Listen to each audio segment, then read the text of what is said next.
قرآن مجید میں پیاز کا ذکر موجود ہے، البتہ میرے نبی صلی اللہ علیہ وآلہ وسلم نے فرمایا کہ پیاز اور لہسن کھانے والا مسجد میں داخل نہ ہو۔ پیاز کے بے شمار فائدے ہیں۔ پیاز دو طرح کا ہے، ایک جنگلی پیاز ہے اور دوسرا دیسی پیاز ہے۔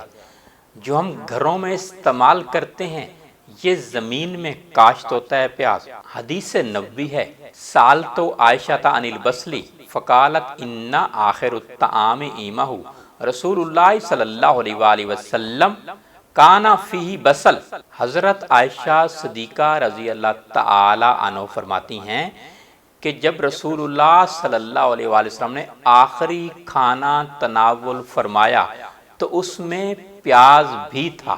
پیاز ہمیشہ پکا کر استعمال کریں، کچا پیاز استعمال نہیں کرنا چاہیے۔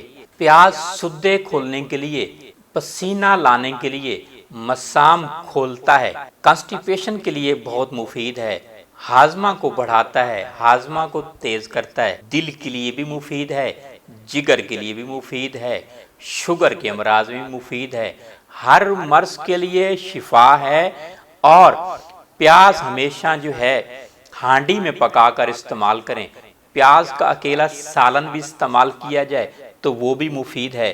پرانے زمانے میں بلکہ موجودہ دور میں بھی لوگ جن کی ہڈی ٹوٹ جائے، ہڈی کو کچا کرنے کے لیے پیاز کا استعمال کرتے تھے بیرونی طور پر۔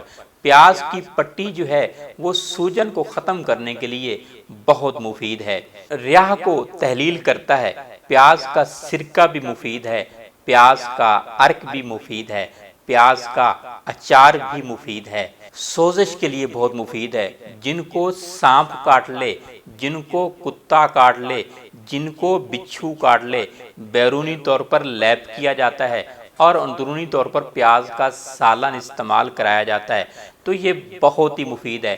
پیاز کا پانی یعنی جوشاندہ بھی دیا جاتا ہے اور پیاز کا جوس یعنی رس بھی نکال کر دیا جاتا ہے۔ دونوں ہی مفید ہیں، ڈاگ بائٹنگ کے لیے بھی، سنیک بائٹ کے لیے بھی، بچھو کاٹے کے لیے بھی۔ جن خواتین کو ایام نہ آتے ہوں، ایام لانے کے لیے بہت ہی مفید ہے۔